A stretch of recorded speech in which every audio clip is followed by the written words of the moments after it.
So first chapter के 5 sections थे। पहला सेक्शन था 1.1 जिसमें धृतराष्ट्र की इंक्वायरी थी। किससे इंक्वायरी थी? धृतराष्ट्र की संजय से।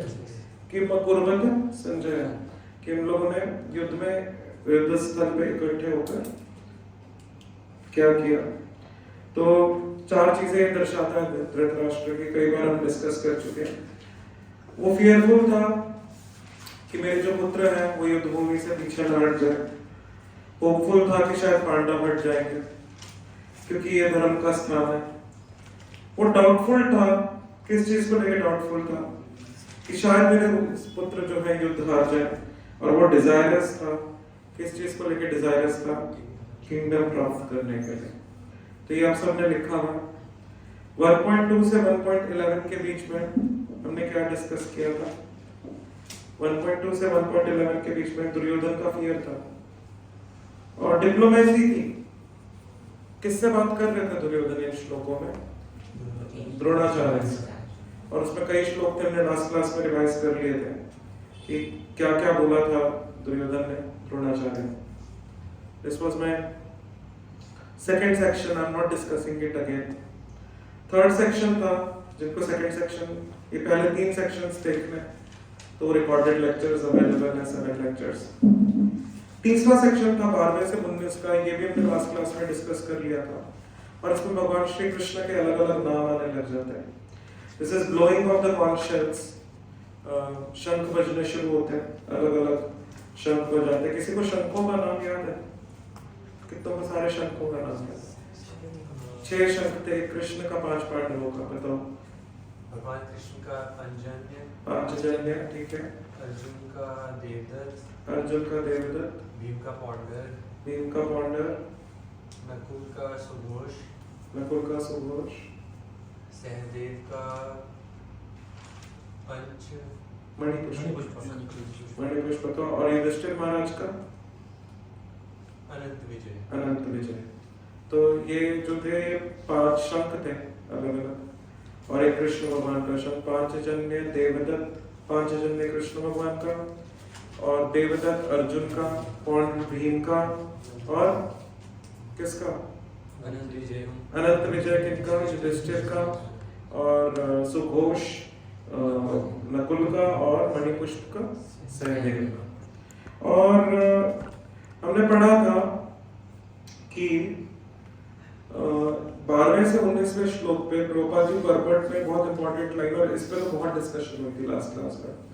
One who has taken the shelter of Supreme has nothing to fear even in the midst of the greatest calamity.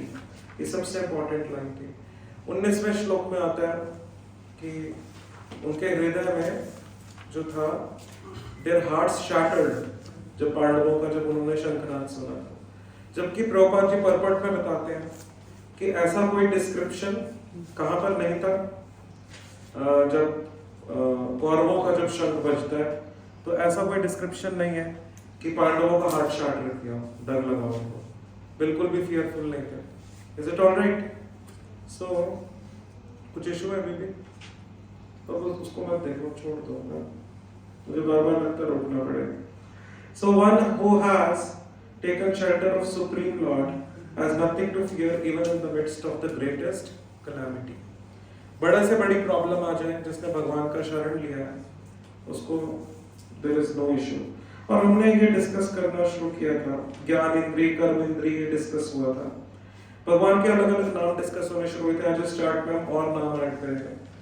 जैसे पहले अध्याय के बना रहे थे सब टेबल, पहले अध्याय के 14वें श्लोक में भगवान का क्या नाम यूज हुआ था? माधव। माधव कौन है? लक्ष्मीपति। और इससे हमने क्या समझा था कि इस रथ के ऊपर राम भी है, सीता भी है, हनुमान भी है, तो युद्ध में अर्जुन जीतेंगे। और ऋषिकेश भगवान का जो नाम है, वो ऋषिकेश का क्या अर्थ है कि भगवान अपने भक्तों का जो इंद्रिय है उसको डायरेक्ट करते हैं। भगवान की इंस्ट्रक्शंस के अकॉर्डिंग इंद्रिय चलते हैं। ठीक है, ये सबने करा हुआ complete. Okay, now comes the 4th section, 20वें से लेके 27वें श्लोक तक, where Arjun observes the army। Manik प्रभु एक बार हॉटस्पॉट ऑन करो ना आपका, डेटाबेस चलाओ।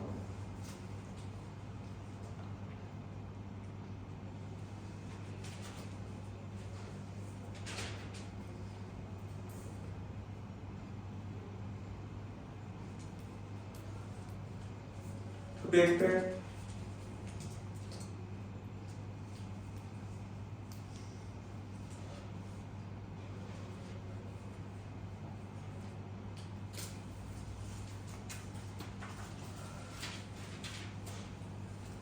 बीसवें से 27वें श्लोक के बीच में क्या डिस्कशन है, निकाल लीजिए ये भगवद गीता से।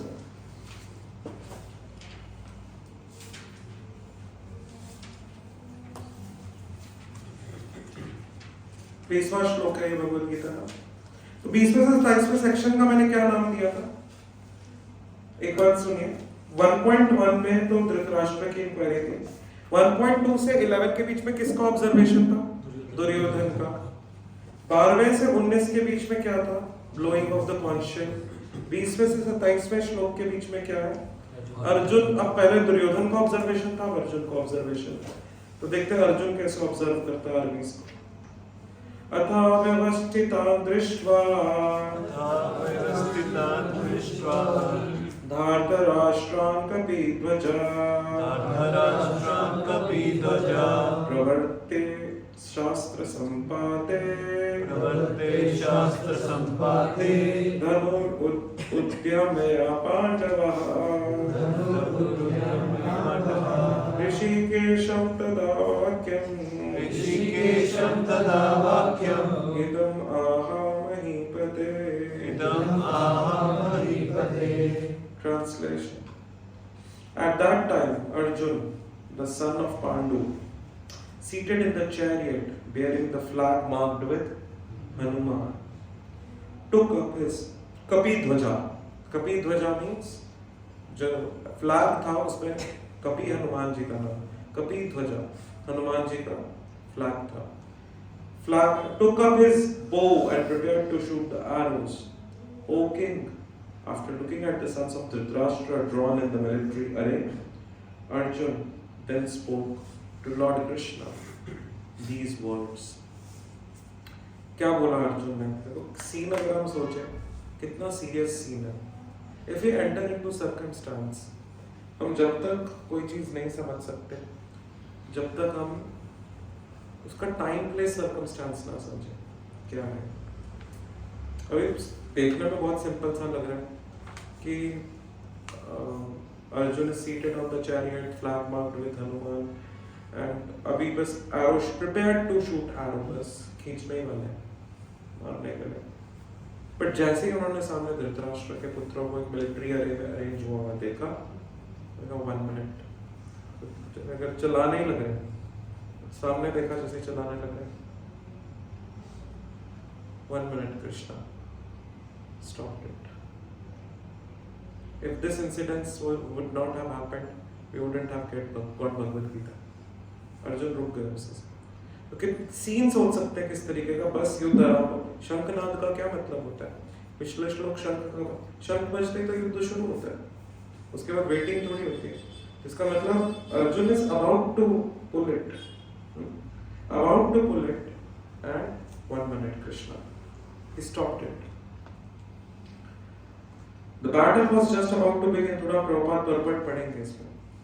The battle was just about to begin. It is understood from the above statement that the sons of Dhritarashtra were more or less disheartened by unexpected arrangement of military force by Pandavas, who were guided by direct instructions of Lord Krishna on the battlefield.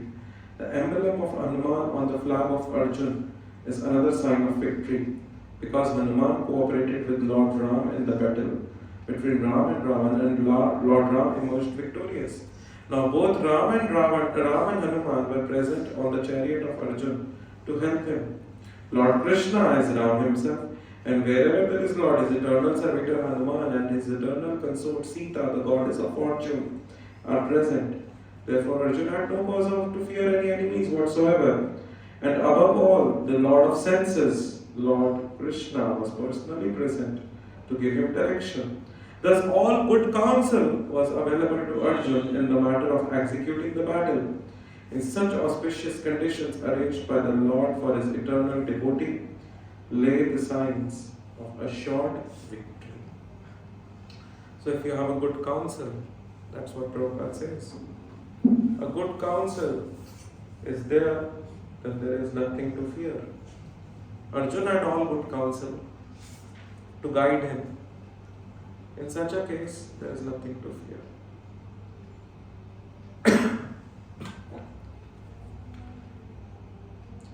Like Krishna says in further shlokas in upcoming chapters, Name Bhaktya Pranashyati. Kaunteya Pratijanati Name Bhaktya Pranashyati. Kaunteya Pratijanati, O Arjun, the son of Kunti, you declare.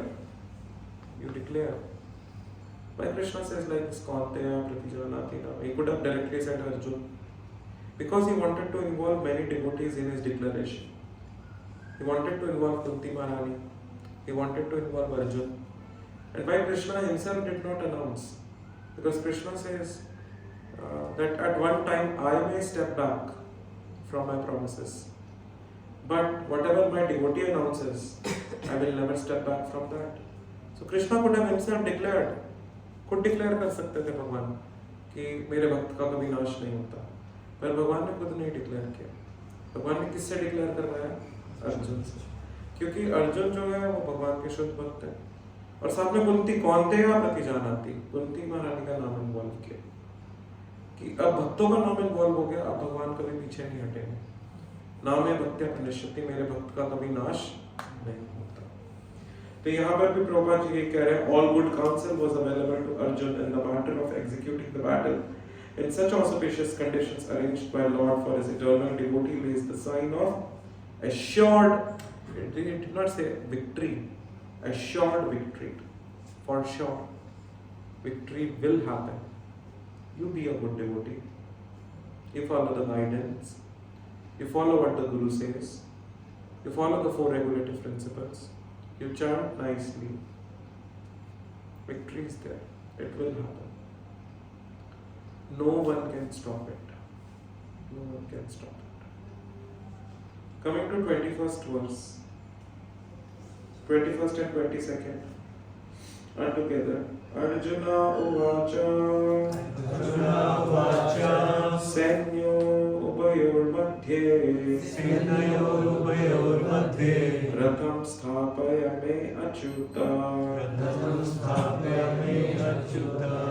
Yavat eta nirikshe aham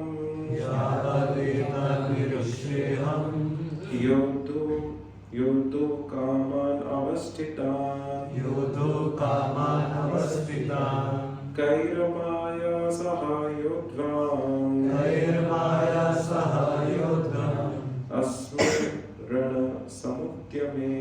Asmin rana samudyame.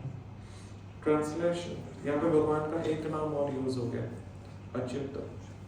तो अपने chart में लिखो क्या क्या नाम use हुए थे. माधव, ऋषिकेश, अब क्या आ गया? अच्युत. कौन सा श्लोक नंबर है? 1.21 पे पड़ेगा ये शायद. यस, 1.21 है.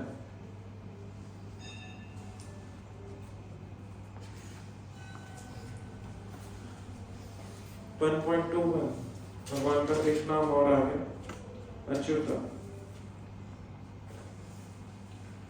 अब ये नाम क्या सिग्निफाई करता है? Krishna does not fail.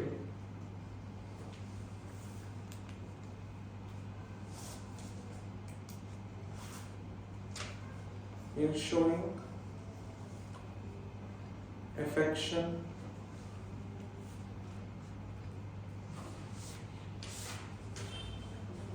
towards his devotee.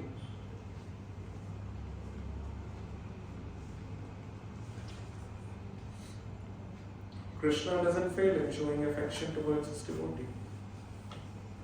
This is the meaning. Someone who is infallible. Infallible he is in showing his love, his affection for his devotee. So Arjun is saying, why Arjun is using this name Achyut? Let us read the translation. Arjun ने युद्ध रोककर भगवान को अच्युत इसलिए बोला क्योंकि इतना कुछ हो रहा है अर्जुन के साथ। अच्युत बोल रहे हैं वो भगवान को, क्यों बोल रहे हैं? अर्जुन पढ़ना। Arjun said, "O infallible one, please draw my chariot." Because Krishna is sitting as a servant of Arjuna. That is why Arjun is saying, "You are infallible. You never fail in showing your love for me. You have sat down as my servant. I have to hit my legs on you. You don't mind." It's Krishna, that is character of Krishna. That is why Krishna is God. The exchanges that Krishna does with the devotees, no other deity does. That is why he is God. Lord Brahma has 50 gunas. Lord Shiva has 55 of them. And Vishnu has 60 of them. But Krishna has 64. 4 extra. What are the 4 extra gunas of Krishna compared to Vishnu? Highest is 64. What are the 4 extra qualities of Krishna? 4 gun. One is Rupa Madhuri. He is very beautiful. Then is Venu Madhuri. He plays the flute very beautifully, very melodiously. Rupa Madhuri, Venu Madhuri, or Leela Madhuri. He does leelas, beautiful leelas, as a personal exchange with the devotee, like a normal person. He appears to be a normal person, but actually he is not. Like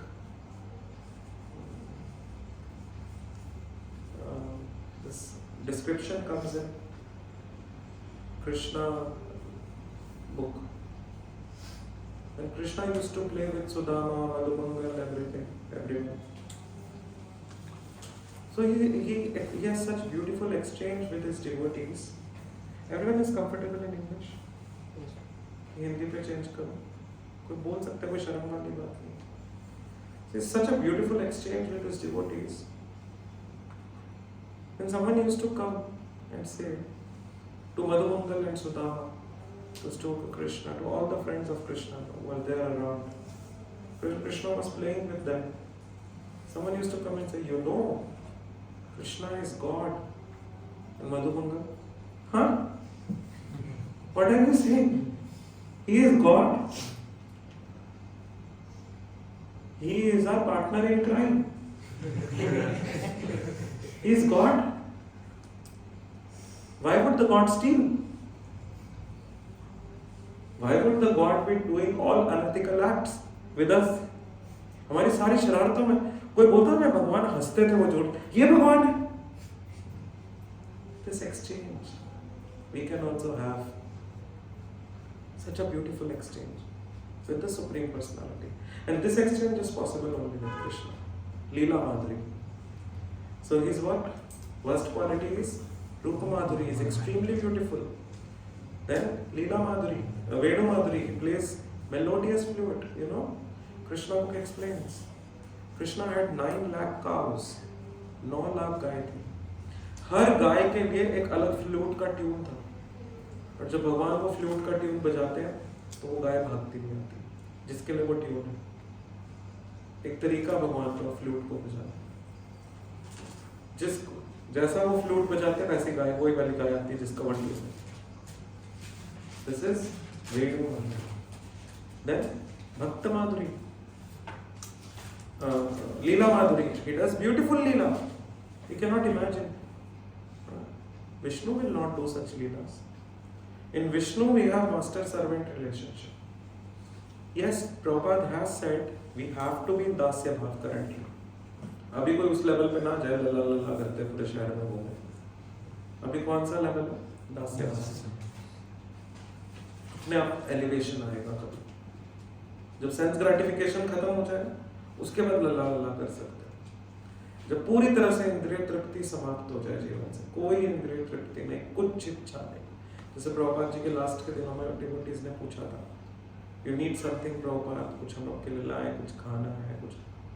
Prabhupada ji बोला था कुछ इच्छा नहीं, no I don't desire anything. अगर वो stage आ जाए उसके बाद आप उस स्टेज पे जा सकते हैं कि एक बास्केट में लड्डू गोपाल को लेके घूमना पूरे शहर में। वरना भी दास्य भाव, जब तक सेंस ग्रेटिफिकेशन नहीं खत्म होता तब तक कौन सा भाव है?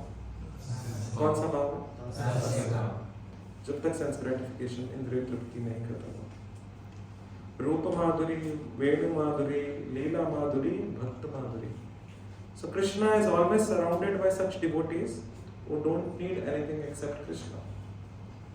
बाकी तो सबके पास सब कुछ ना कुछ मांगने के लिए चले जाते हैं, मुझे ये चाहिए, ये चाहिए, ये चाहिए। Krishna is generally surrounded by devotees who say that, "Oh my Lord, I need only you.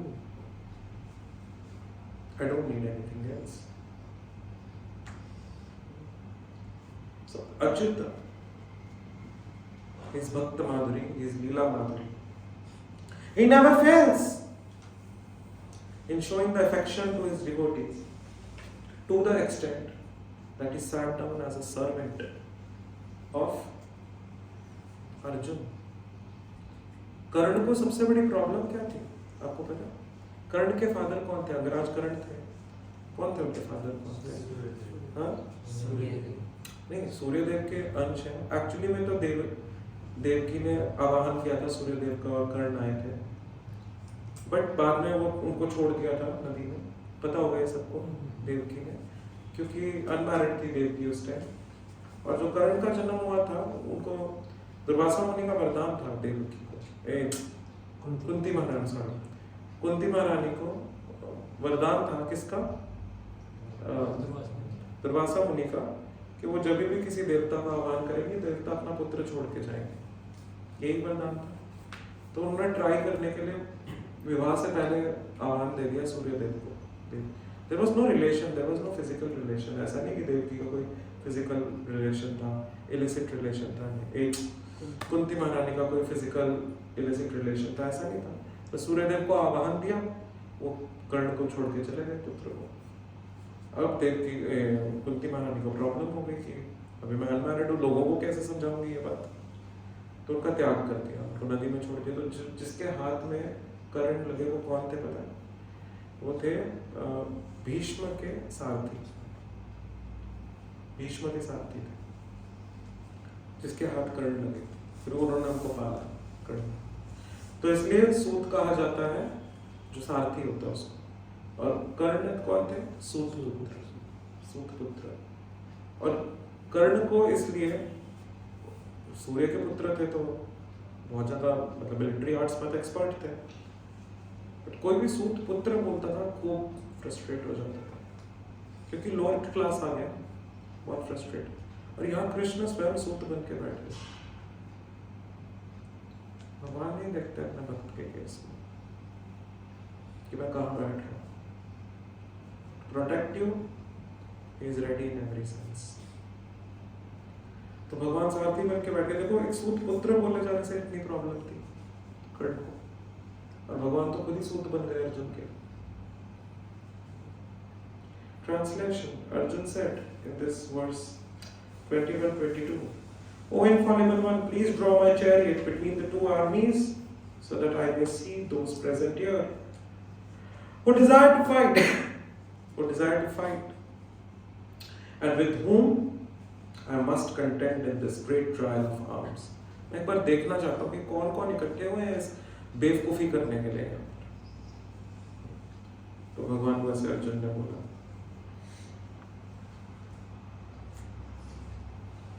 कि पर्पट की लाइन्स बड़ी इंपॉर्टेंट है। As a pure devotee of the Lord, Arjun had no desire to fight with the cousins and brothers, but he was forced to come onto the battlefield by the obstinacy of Duryodhana, who was never agreeable to any peaceful negotiation. Therefore, he was very anxious to see who the leading persons present on the battlefield were. Although there were no questions of a peacemaking endeavor on the battlefield, he wanted to see them again, or to see how much they were bent upon demanding an unwanted war. वो देखना चाहते थे कि किस हद तक दुर्योधन का पागलपन है।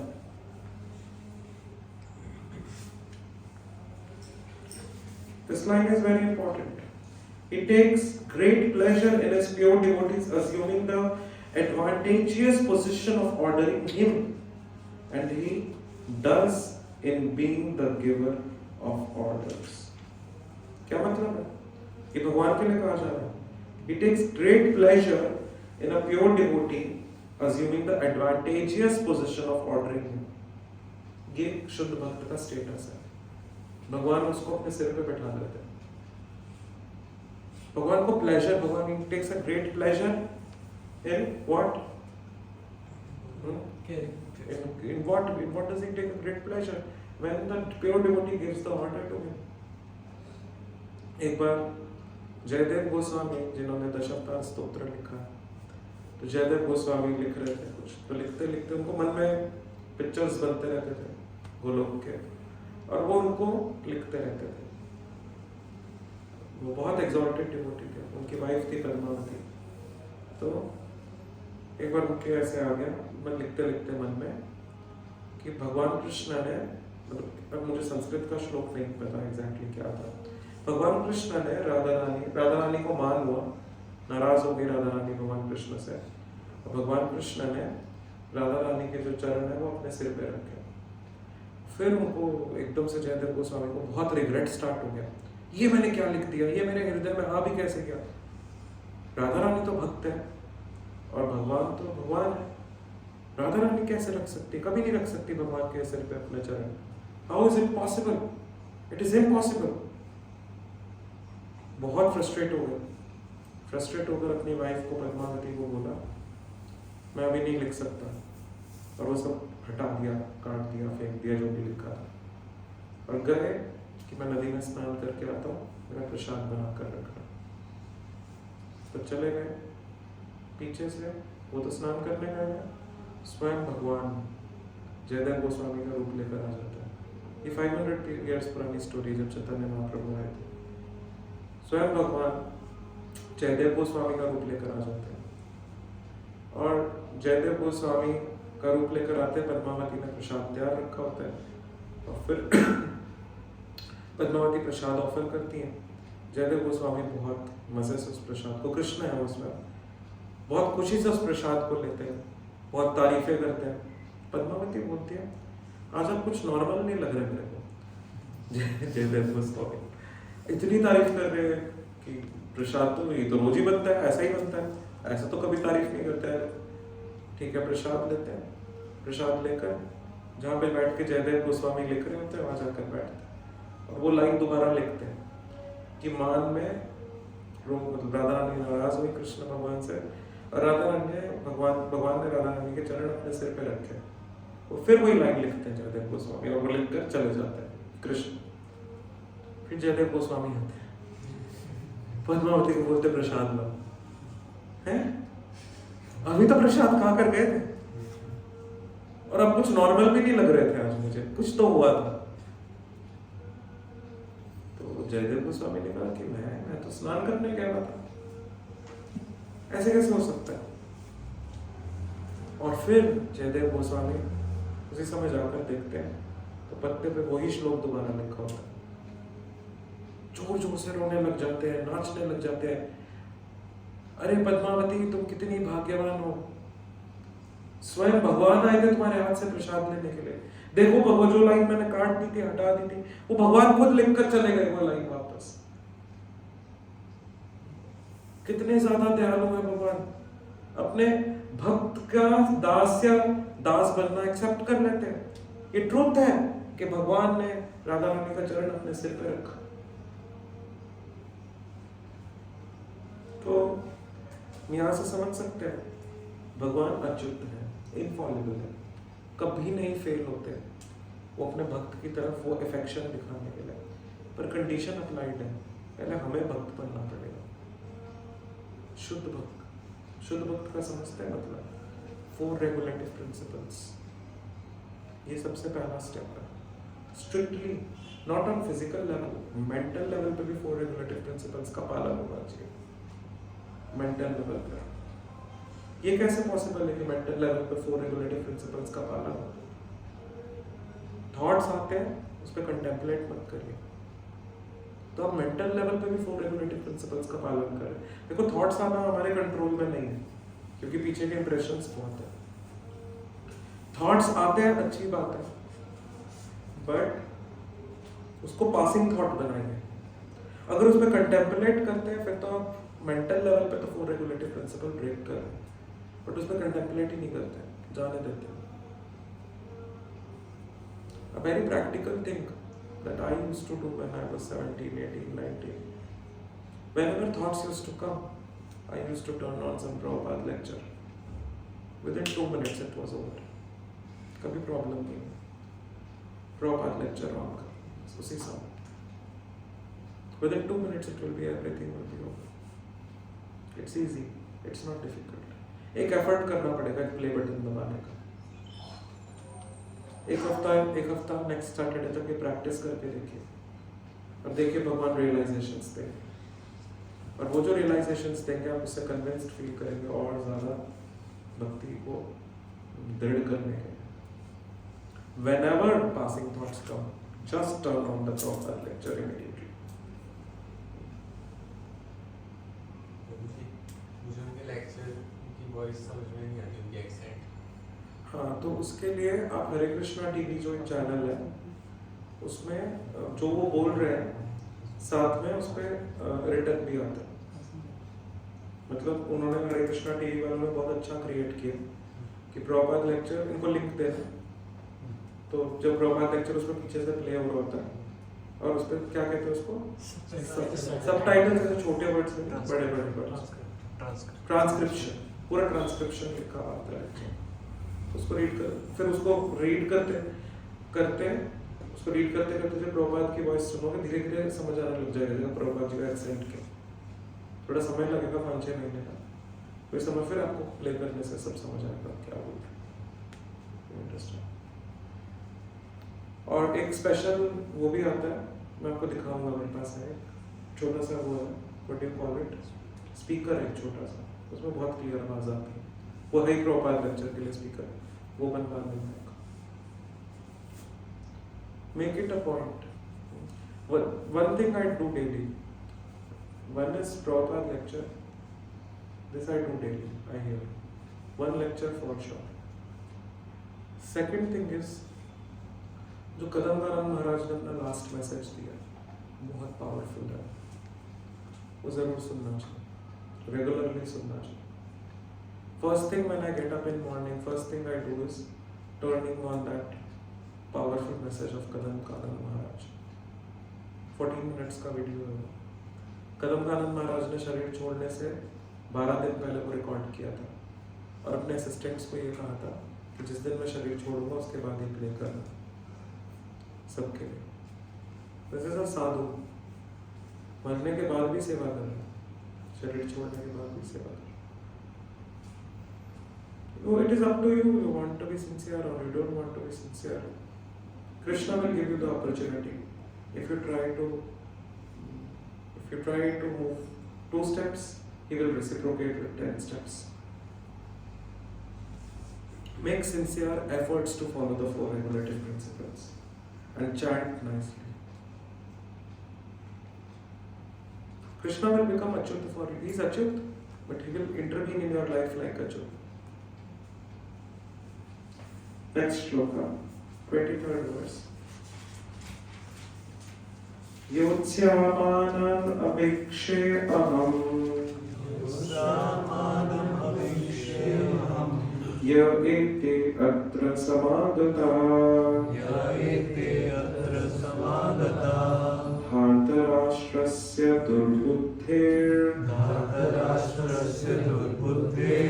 युद्धे प्रिया चिकित्सवः। Let me see those who have come here to fight, wishing to please the evil-minded sons of Dhritarashtra. Dhartarashtrasya durbuddhir. दुर्बुद्धि है धार्तराष्ट्र से धृतराष्ट्र के पुत्र, धार्तराष्ट्र से Dhritarashtra दुर्बुद्धि। Let me see those who have come here to fight, wishing to please the evil-minded son of Dhritarashtra.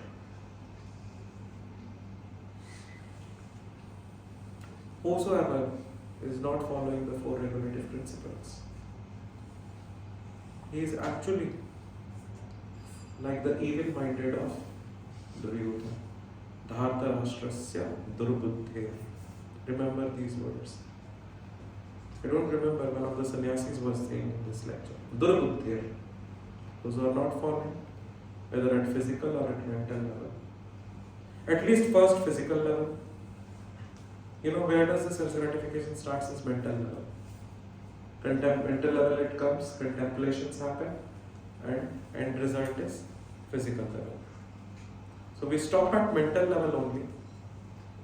At least let it not go to physical level. Mental level को stop करने का तरीका मैंने आपको बताया. Otherwise ये words याद रखना. धार्तराष्ट्रस्य दुर्बुद्धि. Evil plans to remain caged in this material world. Just evil plans.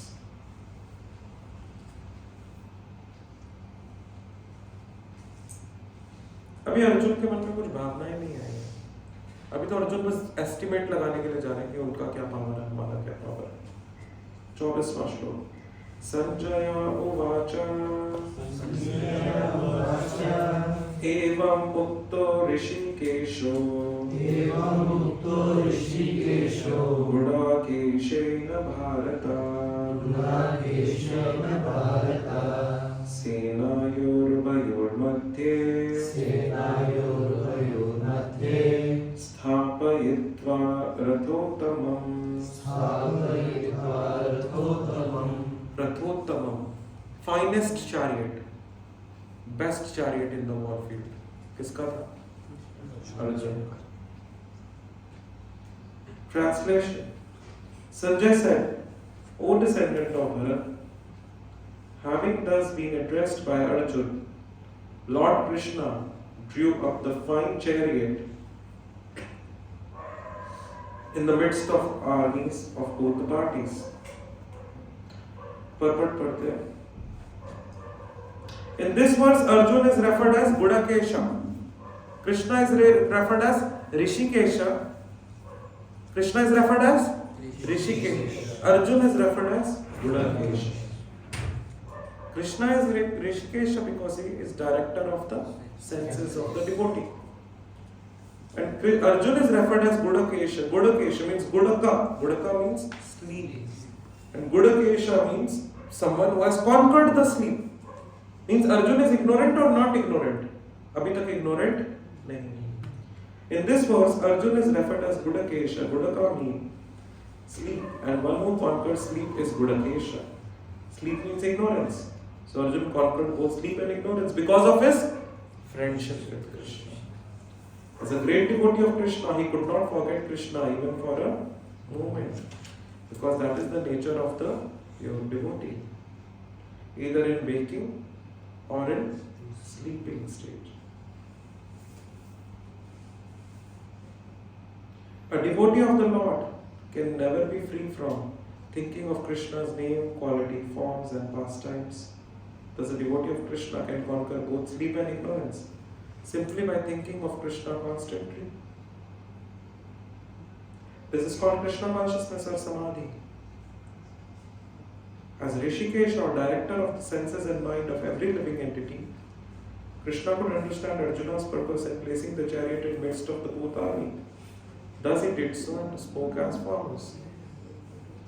So once this Mahabharata Yuddha was, when it was happening, the Mahabharata Yuddha was happening. At that time, what happened? This Bhim saw that Krishna was moving towards the tent of Arjun. भगवान कृष्ण अर्जुन के tent की तरफ जा रहे थे. तो generally कुछ युद्ध नीति डिस्कस होता था, सब इकट्ठे होते थे.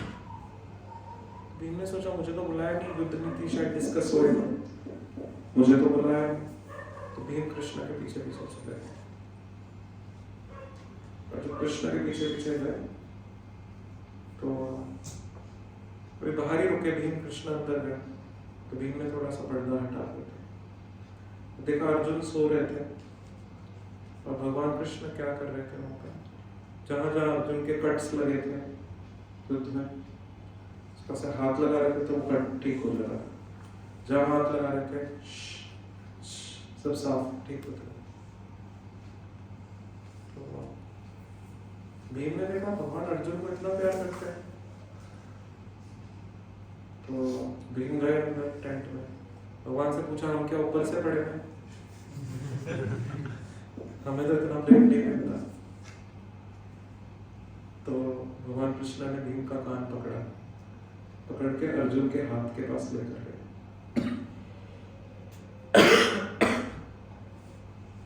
कान पास में लेकर गए अर्जुन के हाथ के, तो हाथों के जो बाल थे स्लीप की स्टेट में, उसमें भी कीर्तन की आवाज आ रही थी, कृष्णा कृष्णा कृष्णा कृष्णा कृष्णा कृष्णा कृष्णा हे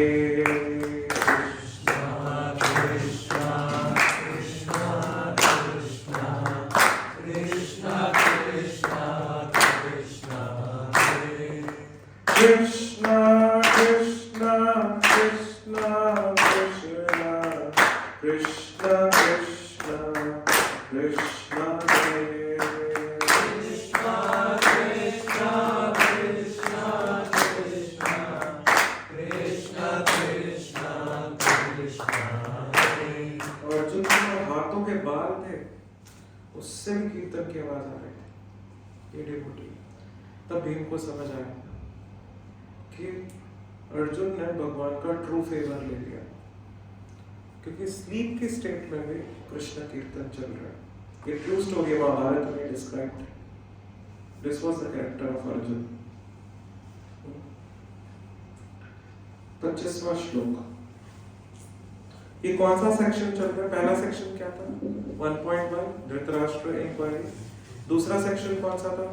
1.2 से 1.2 से 1.11। उसमें क्या था? दुर्योधन के ऑब्जर्वेशंस। 12वें से लेके 19वां श्लोक, उसमें क्या था? Conscious blowing and shattering of the hearts of the Kauravas. फिर 20वें से लेके 27वें में क्या है? अर्जुन ऑब्जर्वेशंस। भीष्म द्रोण प्रमुखतः सर्वेषां च महीक्षितम् उवाच पार्थ पश्येतान् समवेतान् कुरुन् इति। In the presence of Bhishma, Drona and all other chieftains of the world, the Lord said, just behold Parth, all the Kurus assembled हैं। भगवान ने बस पहले चैप्टर में इतना बोला और कुछ नहीं बोला पूरे पहले चैप्टर में। भगवान क्या बोला? Just behold Parth। एक मिनट, किस वर्ड से आता है?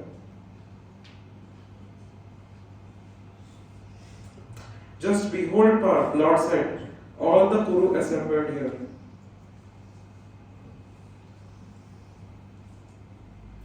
This is very simple श्लोक। भगवान ने बोला देखो क्या देखना। भगवान कहीं ना कहीं अर्जुन का माइंड समझना शुरू हो चुके थे, अर्जुन का मूड बदल रहा है। अब समझना क्या शुरू हो चुके थे? भगवान ही तो सब करवा रहे थे, क्योंकि भगवान ने अर्जुन को इल्यूजन में डाला। क्यों डाला?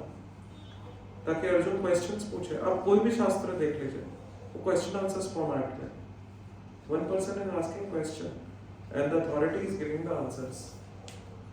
तो भगवद गीता में क्वेश्चन आंसर्स फॉर्मेट में अर्जुन सवाल क्यों पूछेंगे? जब तक उसको, मैं ऐसे नहीं सोचना चाहिए कि अर्जुन मुंह में पड़ गए, नहीं। अर्जुन तो मुंह में क्या पढ़ेंगे? अर्जुन को पता भगवान। जब दोनों तरफ से आर्मीज रखी गई, जब कृष्ण के पास अर्जुन और दुर्योधन पहुंचे, भगवान ने 2 हिस्सों में डिवाइड कर दिया द्वारका को। एक तरफ मैं रहूंगा, मैं युद्ध नहीं लड़ूंगा, मैं सारथी बनूंगा, मैं कोई अस्त्र शस्त्र नहीं उठाऊंगा। एक तरफ मैं रहूंगा, एक तरफ मेरी नारायणी सेना रहेगी। भगवान ने कह दिया। पहला मौका किसका मिला सेलेक्ट करने का कि कृष्ण चाहिए या नारायणी सेना? पहला मौका किसको मिला? अर्जुन का। अर्जुन को पहला मौका मिला, दुर्योधन को डर लगने लग गया कि नारायणी सेना मांग लेगा। पर अर्जुन ने तो वहीं पे अपना फेथ दिखा दिया था भगवान पे। अर्जुन ने क्या मांग लिया, मुझे क्या करना है नारायणी सेना, आप सातों में तो मरने को भी तैयार हो। Hardly matters to me. All these things doesn't matter to me when you are there.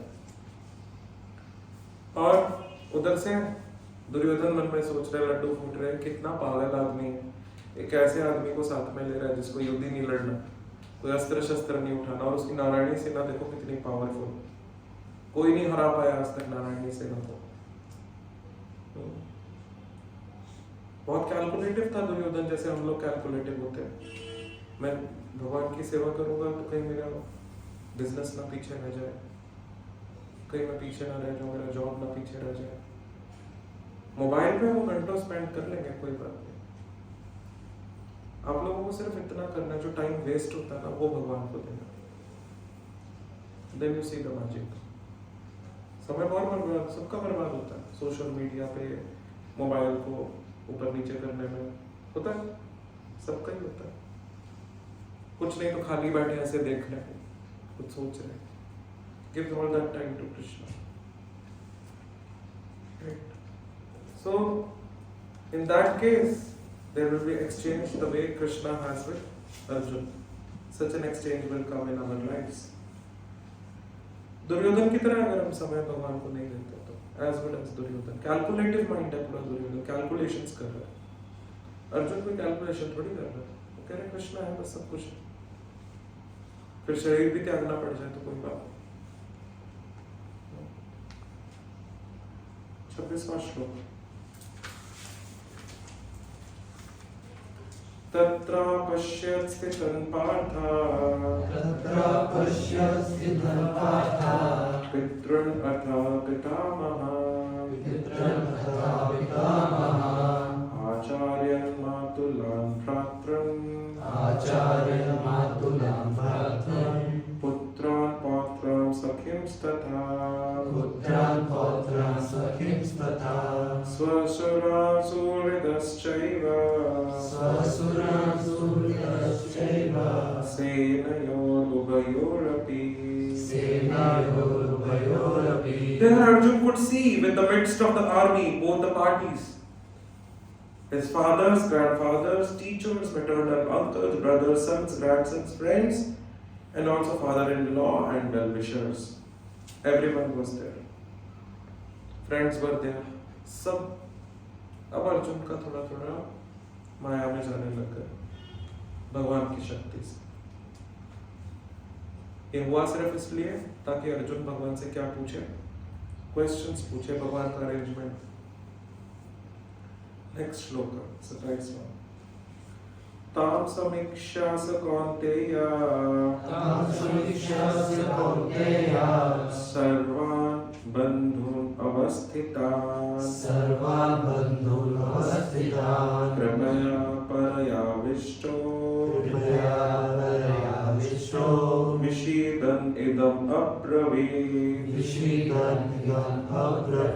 When the son of Kunti, Arjun, saw all these different grades of friends and relatives, he became overwhelmed with compassion and spoke thus. Overwhelmed हो चुके हैं अर्जुन, जब इतना कुछ देखा, सब अपनी family के ही लोग हैं, सब लड़ने के लिए तैयार हैं, सिर्फ एक दुर्योधन के पागलपन के वजह से। He is now overwhelmed. अब अर्जुन 28वें से 46वें श्लोक का सेक्शन स्टार्ट होगा, जिसमें अर्जुन 4 कारण देंगे युद्ध ना लड़ने के, और दूसरे चैप्टर में भगवान उन 4 कारणों को रिफ्यूट करेंगे। फ्लो समझ आ रहा है भगवत गीता में कैसे? तो आज का आपका होमवर्क कहाँ तक है? 27th वर्स तक पूरा कंप्लीट होना चाहिए फर्स्ट चैप्टर। नेक्स्ट क्लास में फर्स्ट चैप्टर कंप्लीट करेंगे। 28वें से 46वें श्लोक के बीच में भगवान अर्जुन कितने कारण देंगे युद्ध न लड़ने के? 4 कारण देंगे, और वो 4 कारण को समझेंगे। फिर सेकेंड चैप्टर में जाकर भगवान जवाब देना शुरू करेंगे, उन 4 कारणों को रिफ्यूट करना शुरू करेंगे, और पूरा सेकेंड चैप्टर इस प्रकार से निकल जाएगा। तो अभी हमारा नेक्स्ट 1 मंथ का टारगेट है second chapter, first chapter completion. फिर 3 या 4 लेक्चर सेकंड चैप्टर पे होंगे, उसके भी इसी तरह सेक्शंस हैं। ओवर 1 ईयर हम पूरा भगवद गीता समझ लेंगे। सबको कंफर्टेबल है बिल्कुल? ठीक है, so will close here. Any questions? हाँ जी प्रभु जी।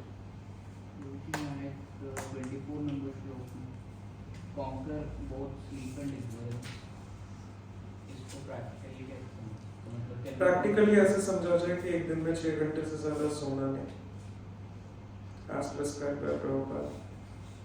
6 hours sleep is enough to keep the body and soul together. उसके आगे जितना सो रहे हैं वो सब सेंस ग्रेटिफिकेशन है। 6 hours is the need.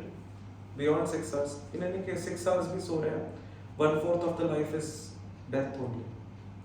80 साल जीते हैं, 20 साल तो फिर सो ही जाए 20 साल तक, 60 साल ही है जीने।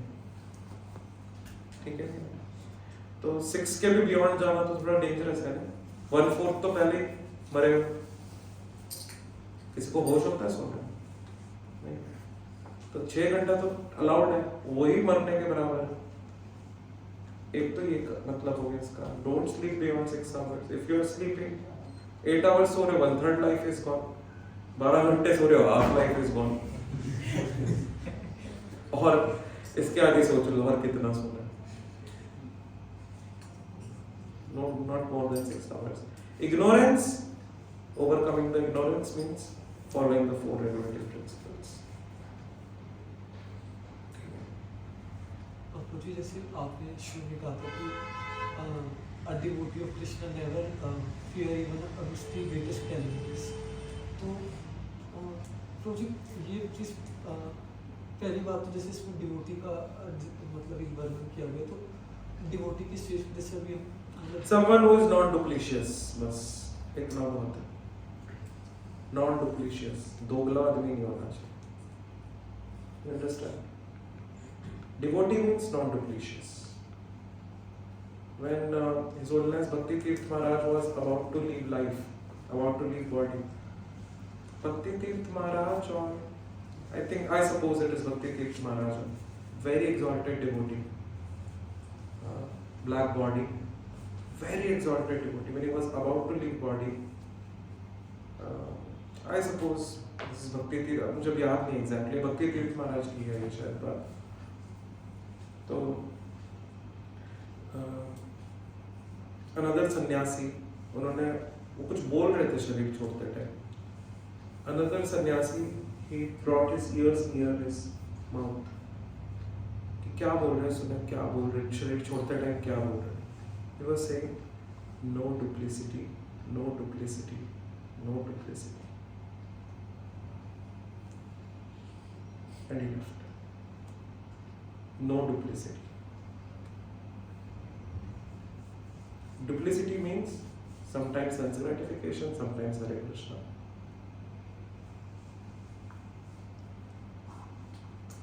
Understand? जी जैसे कि हम कई बार मतलब एक अंदर से इनसिक्योरिटी रहती है मटेरियलिस्टिक चीज़ों को लेकर, तो फिर वो इसी चीज़ से नहीं रहेगी। All insecurity will go away. Follow the 4 regulative principles. I'm giving you the solution, practical solution. Follow it. Chant nicely. Follow the 4 regulative principles, and associate with devotees. All insecurities will go away, Prabhu. This will happen for sure. एक बार करके तो देखो, एक बार करके करोगे नहीं जब तक पता नहीं चलेगा।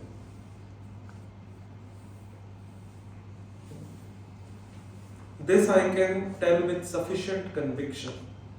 All insecurities will go away in one shot. Follow the 4 regulative. अब लास्ट क्लास में थे तो देखा वो रिकॉर्डिंग। इनसिक्योरिटी क्यों होता है उसमें मैंने रीजन बताया था, क्यों होता है? कोई बता सकता है क्या रीजन बताया था? क्योंकि वो रेगुलेटरी प्रिंसिपल फॉलो नहीं करते तो हमें फेथ नहीं होता भगवान में कि हमें को प्रोटेक्ट करेंगे। यस, हम जब रेगुलेटरी प्रिंसिपल्स फॉलो नहीं करते हैं तो हमें ये तो पता है कि भगवान प्रोटेक्ट करते हैं, पर हम ये सोचते हैं कि हमें क्यों प्रोटेक्ट करेंगे, हम तो रेगुलेटरी प्रिंसिपल्स ही नहीं फॉलो कर रहे, फिर वो फेथ ही नहीं आता। फेथ नहीं आता तो इनसिक्योरिटी कंटिन्यूड रहती है। रूट मैंने लास्ट लेक्चर सुनना बहुत जरूरी है आपके। रूट क्या है कि हम सेंस ग्रेटिफिकेशन करते हैं, इसीलिए इनसिक्योरिटी। अगर सेंस ग्रेटिफिकेशन ना करो तो इनसिक्योरिटी कभी हो ही नहीं सकती, क्योंकि फिर फर्म फेथ आएगा भगवान के ऊपर। Root cause is sense gratification. Understand? ठीक है। ग्रंथराज श्रीमद् भगवद गीता की जय। जगत गुरु श्रील प्रभुपाद की जय। So tomorrow morning, everyone be present.